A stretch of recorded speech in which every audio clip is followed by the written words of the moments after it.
Folks, Clint Eastwood has proven himself one of the greatest directors of all time. And in the lead up to Cry Macho, I watched 17 of his films, 16 actually, but we'll get into that. And I ranked them for your enjoyment. Let's talk about it.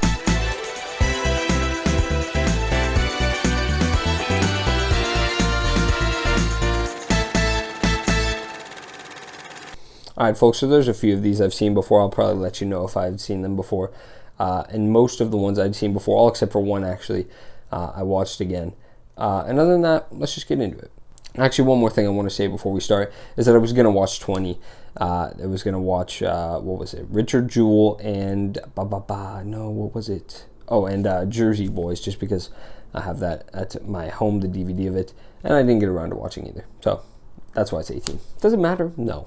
These 18 are a good enough selection, okay? Stop criticizing me, okay? I'm sorry. I'll watch them someday, probably. Well, it's coming in last place is going to be A Sudden Impact, number 18, with a D. 1983. Okay, so this is the one film, by the way, that I had seen before, and I did not watch again because I didn't want to. It's incredibly dated, super boring investigative drama. I mean, the reason I watched it was on Netflix someday. I was like, okay, I've heard of this film before. It's got the famous quote. I think it's the one where he's in the diner, actually, is this quote. What does he say? Go ahead. Make my day. I don't remember. Because the film is so forgettable. It's trash. I had to look it up to remind myself of it, and it is not a good movie. Super weird. It's the only one of the Dirty Harry movies that I think he directed, and it isn't very good, unfortunately, and that's why it's number 18.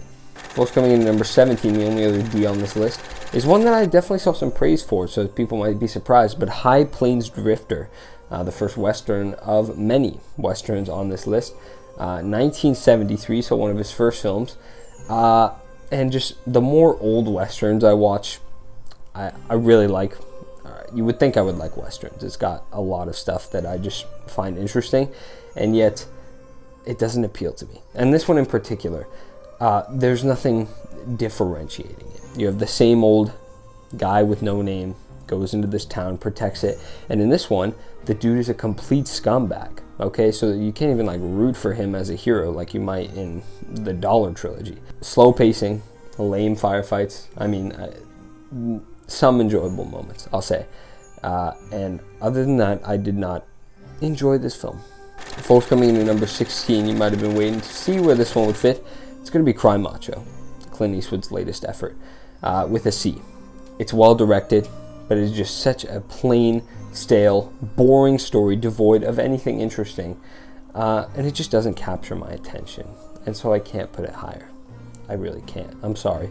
Was looking forward to it. I was looking forward to putting it higher. I just can't. Well, it's coming in at number 15, 3 Westerns in a row. From 1985, you have Pale Rider with a C. And again, same old tropes of the genre, mysterious guy. This time he's a preacher, whatever. You switch up the roles a bit. And the only reason it's higher than some of the other films on this list is just because more scenes that I liked. Some interesting characters. You have Jaws from James Bond in here. Richard Kiel is the actor. He's in here. And, there's a few moments I definitely remember, like that one scene, if you've seen the film, there's a scene where, a whole group of marshals lined up and they kill this guy. It's a cool scene. And that's just all not all I remember about this film, but the most memorable part, and it bumps it up for me. What's coming in at number 14 is actually going to be Clint Eastwood's first film, Play Misty for Me, 1971. And it's going to be a C. So think about this film. There's some great direction in here. The story's pretty good. It's a thriller, actually, and I enjoyed it. I definitely did. But you can feel that Clint Eastwood is trying to just get sort of put his own mark on his direction. He wants to make it stand out, and so he definitely does some creative choices. He'll focus on some scenes for too long and whatnot. Makes a few missteps, okay, but it is his first entry. For a first entry, it is absolutely incredible, but too many missteps for me to put it any higher. Folks, coming in at number 13 is going to be The Bridges of Madison County from 1995. It's a C, and it's not a C because of the quality. right? This is not a best Clint Eastwood film video ranking. It is favorite. And this is not my kind of thing at all. The whole romance thing. It is certainly well made, I will agree. And again, there are parts I like, which is why it's not even lower. But it's one of my least favorite genres, and this film in particular doesn't do anything to impress me. Meryl Streep is phenomenal though, but I mean you already knew that. You say Meryl Streep's in a movie and she's phenomenal, obviously. So, folks, coming in at number 12, I wasn't sure if this was a B or a C, but I think as I'm feeling it right now, it's going to be a B. From 2008, you have Gran Torino. Now, this film can be very corny. It is so basic in its story and its themes. There's some really bad dialogue in here, and yet there's heart. It's got the emotional backbone. It's got an enjoyable enough story. I'm conflicted on this one because there's some bad stuff in here. But it's entertaining. It is, at least mildly. Now that I say it, it might be a C. I don't know. Whatever. However I feel in editing, I might change it. But it's definitely bordering on, teetering between positive and negative for me because there's some bad here, some good. Overall, a mixed bag. What's coming in number 11 as we approach the top 10 is going to be, this one might be a surprise, Mystic River, 2003, my birth year. It's going to be a B. So this is a film I had seen before, and the first time I watched it, I hated it. If you would ask me, if I hadn't rewatched it, it would probably be a D, just because I really disliked it the first time I watched it. I thought it was corny, thought the dialogue was bad. I still do, by the way. I think it's pretty awful at times, but it's definitely not as bad as I remember, and I can appreciate a lot of aspects from it, like the acting. Definitely shined a lot more the second time. Like, the acting is phenomenal. Sean Penn is great. I mean, Jesus. And Tim Robbins as well. But and I really feel the ending is forced. I mean, the whole Sean Penn's now this gangster who runs the town or whatever, and his wife is emboldening him. Don't love it. It's got a lot of faults for me. But it's not horrible, which is why it's a B at number 11. Folks, we are now cracking the top 10. And the number 10 is going to be The Outlaw Josie Wales, 1976, one of his earlier films as well, a very famous Western, and it's well crafted. I mean, I can't lie. It's got some great direction, great action, which is a key for a Western, great acting, and a solid story. I mean, it's film is a tad overstuffed. You have quite a few different narratives, but I like the dynamic that Josie has with some of these other characters, specifically, the Native American guy, I forgot his name, I'm sorry. But an interesting story, an interesting Western, that actually manages to be, a little inventive and a different twist on, maybe that typical man with no name comes to this town thing that everyone really likes to rely on. Folks, coming in at number 9 is a film I'm very glad I watched, very surprised by, Bird from 1988. That's going to be a B. You probably have not heard of this film, I would assume, because most people likely haven't. It's a film about Charlie Parker, famous saxophonist. I don't know if that's a word. Famous musician. If you've seen Whiplash, they mention him a few times. And it is very well made. Only complaint is that this film is so long. It was easily the longest film I watched here, bordering on 3 hours, but it is so good. The film is great. It's a biopic. Forrest Whitaker plays Charlie Parker, and he is just amazing. He's just stellar, lead role, and it is a very interesting story that I'm glad I watched. It takes everything from drug abuse, racial issues. I mean, it's just a very well-made film, and the directing is top-notch as well. So Bird at number 9. Folks, coming in at number 8 is going to be Invictus. Came out 2009, a B. The only reason I watched this one is because I've got some South African heritage, so that sort of drew me to it. But really, it's an okay sports movie. I definitely like the history here more. Nelson Mandela. I mean, Morgan Freeman as Nelson Mandela is great. But it also just takes a long time to get where it's going, and it focuses on, is this the best sports movie? No. Is this the best historical movie? No. So, it was okay. I'm glad I watched it. I'm glad I understand the story now, and it is a good one, but it is not excellent. There you go. Not excellent. Folks, coming in at number 7 is going to be American Sniper from 2014. And again, the only reason is just because mostly by the numbers war movie. Doesn't excel in really any regard All of the war scenes are pretty basic. Bradley Cooper is great, and all the stuff covering the PTSD is perfect, but anything actually having to do with the war, I feels like we've seen it before, and so therefore is not higher on the list. It's not new. It's not interesting to me for the most part. Again, I liked it. It's number 7, obviously, so that tells you something. Folks, coming in at number 6 is actually going to be Letters from Iwo Jima, 2006, with a B. Letters from Iwo Jima was the second part to Flags of Our Fathers, which both tell the story of the island of Iwo Jima from different perspectives. Very ambitious and fascinating. And most people actually prefer this one, but obviously I'll get into why I may have preferred Flags of Our Fathers, but this is a heartfelt story. The best achievement that this film has is that it humanizes everyone involved in the war, because obviously Japan was our enemy in the war, and yet we forget that they were people too, that they wanted to do the same thing for their country that we did for ours. And the thing here is that it really mainly only focuses on the wartime aspect, and that was one of my least favorite parts of Flags of Our Fathers as well. So still a good movie, of course. It is a B, almost an A, but perfectly well made. I'm glad I watched it. I'm glad it exists. Folks, moving into the A's for the top 5, we're going to start out with Sully from 2016. It's just a really great feel-good true story with enough tension in here. Tom Hanks is excellent to watch. It's short, it's sweet. I love all the whole drama with them doubting him. He proves them wrong because he's got this whole sharp, smart monologue. It's just so fun. It's an hour and 30. It's tight. I mean, you're not going to be bored. It's an interesting story, and that's what really carries this one. Folks, coming in number 4 is another film that I'm glad I watched that I really haven't heard much about.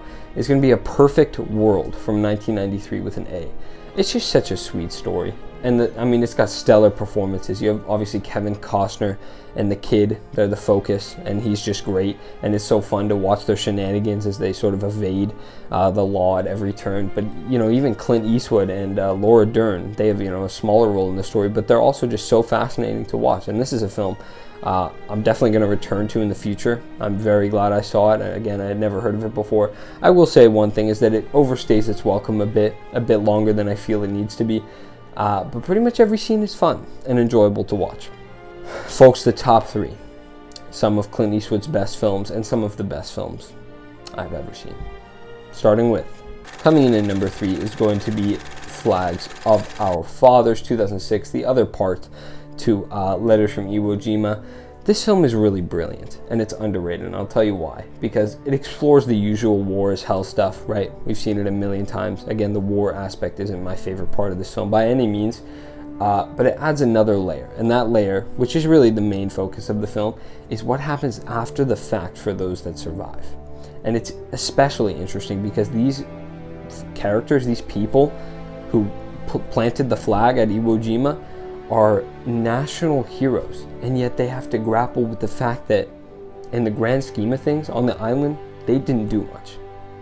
Their fellow patriots, their fellow soldiers died. They made the ultimate sacrifice for their country. They have survivor's guilt.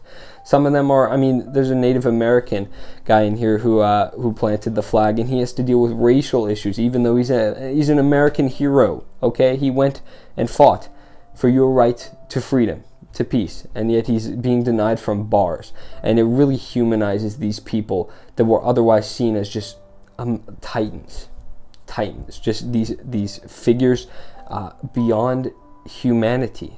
And yet this film tells us no, these were real people with real lives, and it's just so brilliant. I'm going to return to this film, of course. I really, really like how it explores the aftermath more than anything else. Folks, coming in at number 2, I know what you're thinking. It's always the same top 2. Let's be real. If you've seen Clint Eastwood films, it's always the same top 2.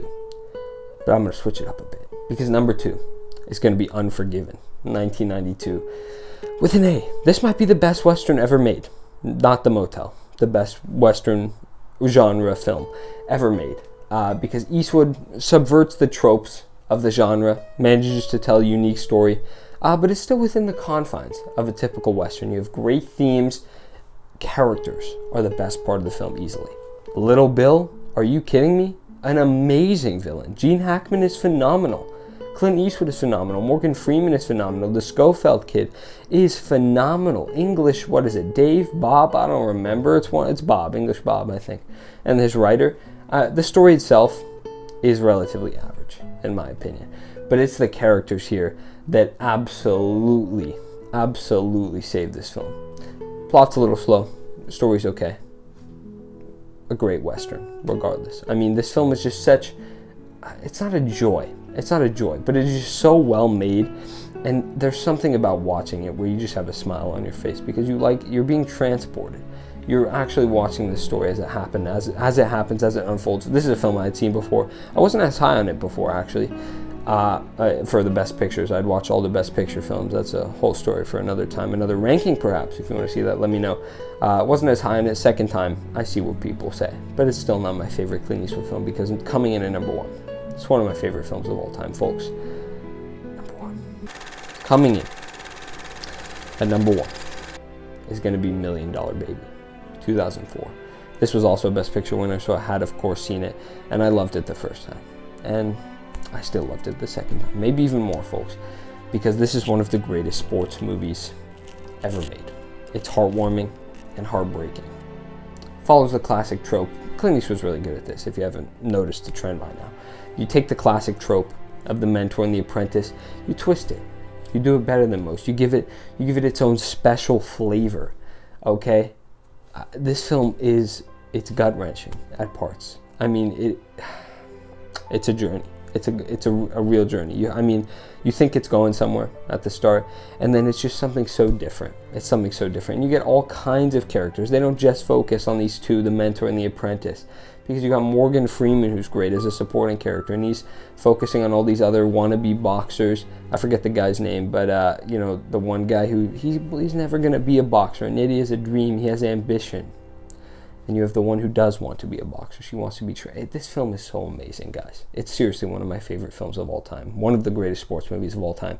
I don't want to spoil it. If you haven't seen $1 Million Baby, please check it out. It manages to tell so much in its 2-hour runtime. And it's amazing. It's phenomenal. Clint Eastwood's best work for sure, in my opinion. Nothing could ever top it. And again, if you haven't seen it, if you walk away with one takeaway from this film, it's that please watch $1 Million Baby. All right, folks, that's my ranking of 18 Clint Eastwood films that I saw. Let me know your ranking, some of your favorite Clint Eastwood films. Again, your top 2 are going to be the same. They might be flipped, but they're going to be the same. Don't lie to me. Anyway, folks, I've been EPC Reviews. You have been amazing. You've been just the best, if I'm being honest. Take care. What is a Clint Eastwood line? What does he say? Go ahead. You've made my day. Peace out.